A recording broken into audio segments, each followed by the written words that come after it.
Homem dos Músculos de Aço, que originalmente chama-se Pumping Iron, é um documentário de drama americano lançado em 1977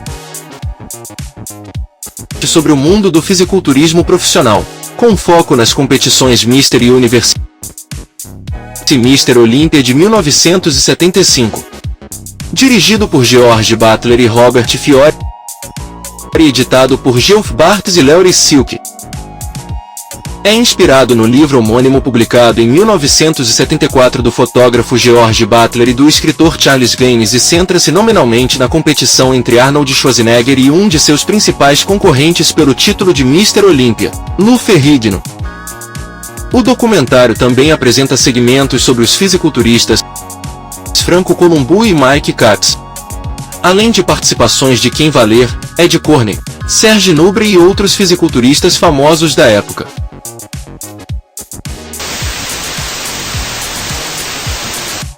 Filmado durante os 100 dias que antecederam as competições Mr. Universe e Mr. Olympia e durante as próprias competições, o documentário ficou sem fundos financeiros para terminar a produção, que já durava 2 anos. Finalmente, Arnold Schwarzenegger e outros fisiculturistas que participaram do documentário ajudaram a arrecadar fundos financeiros para concluir a produção, que foi lançada em 1977. O documentário tornou-se um sucesso de bilheteria, tornando Arnold Schwarzenegger um nome conhecido em todo o país. O documentário também serviu para popularizar a cultura do fisiculturismo, que era um tanto nichada na época, e ajudou a inspirar a febre do fitness na década de 1980. Após o lançamento do documentário, houve um aumento notável no número de academias comerciais nos Estados Unidos. O filme foi lançado em CD e VHS, e posteriormente relançado em DVD em 2003 para o 25º aniversário de seu lançamento nos cinemas. O filme inspirou 4 sequências: Pumping Iron 2ª, The Women, 1985, dirigido por George Butler. Um documentário sobre o mundo do fisiculturismo feminino chamado Stand Tall, 1997, dirigido por Mark Nally. Um documentário que retrata o retorno de Lou Ferrigno ao fisiculturismo após 19 anos, Raw Iron, 2002, dirigido por David Scott McVeigh. Um documentário sobre a produção de Pumping Iron e como o documentário impactou a vida daqueles que participaram dele, e Generation Iron, 2013, dirigido por Vlad Yudin, um documentário no qual o produtor de Pumping Iron, Jerome Guelry, atuou como produtor executivo.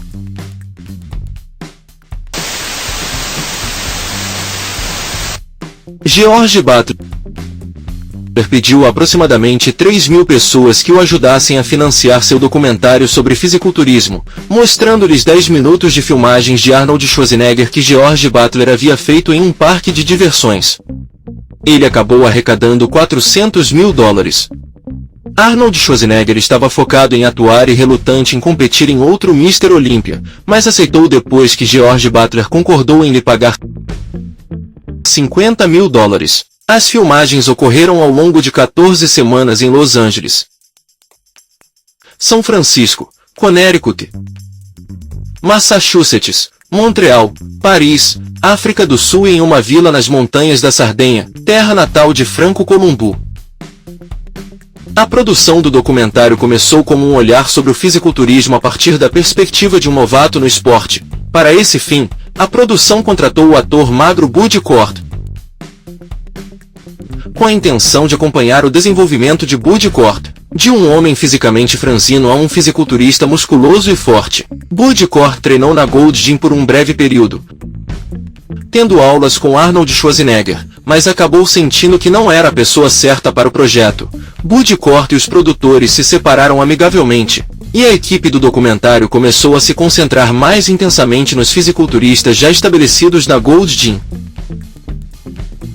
Para compensar a perda do arco narrativo de Bud Cort, o fotógrafo e cineasta George Butler decidiu explorar as personalidades contrastantes de Arnold Schwarzenegger e Lou Ferrigno e apresentar o documentário como a história de um heróico, porém sinistro, Lou Ferrigno, contra um vilão carismático e poderoso, Arnold Schwarzenegger. Para isso, George Butler evitou intencionalmente filmar as sequências de treinamento de Lou Ferrigno com iluminação forte e enfatizou a atmosfera ao ar livre da Gold's Gym e a luz do sol na Muscle Beach para as sequências de treinamento de Arnold Schwarzenegger. Arnold Schwarzenegger afirmou ter ajudado George Butler a se projetar como vilão, citando a história de que não voltou para casa para o funeral de seu pai.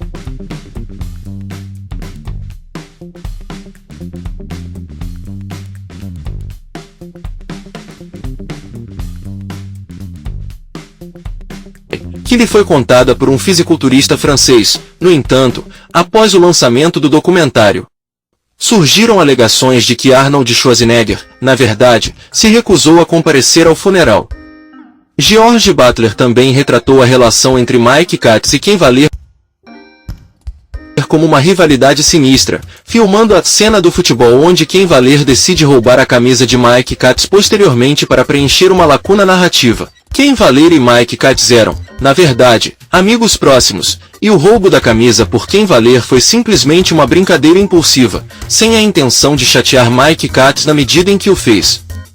Ken Valer mais tarde se arrependeu da sequência do futebol, alegando que o público em competições de fisiculturismo continuou a vaiá-lo por anos após o lançamento do documentário.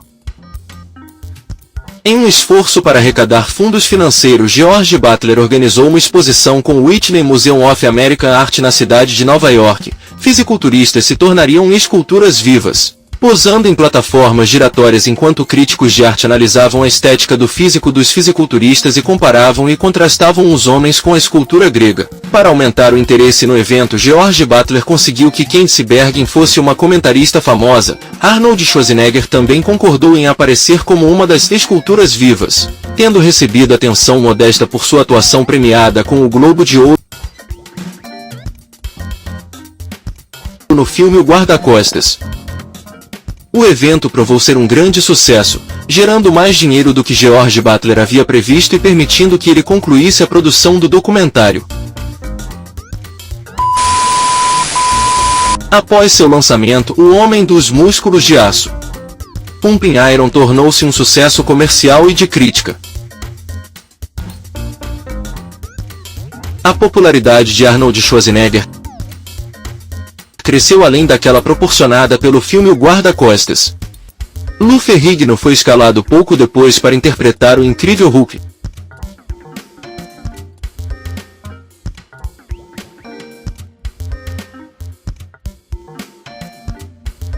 Um papel que ele continuaria a interpretar em uma variedade de mídias até a década de 2010. Embora o fisiculturismo fosse uma subcultura considerada por muitos como equivalente aos shows de aberrações do início do século XX antes do lançamento desse documentário, o documentário normalizou a ideia a ponto de o interesse pelo fisiculturismo começar a se espalhar pela cultura americana dominante. Nos anos seguintes ao lançamento do documentário, centenas de academias comerciais começaram a surgir nos Estados Unidos à medida que a demanda por acesso a equipamentos de levantamento de peso aumentava.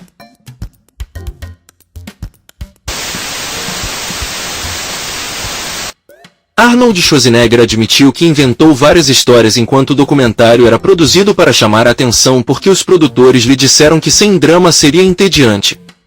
Uma das histórias inventadas foi o fato de ele não ter comparecido ao funeral de seu pai por causa de uma competição de musculação que aconteceria em alguns meses. Arnold Schwarzenegger realmente compareceu ao funeral de seu pai e falou com ele pouco antes de falecer. Mais de 100 horas do documentário O Homem dos Músculos de Aço de filmagem foram filmadas.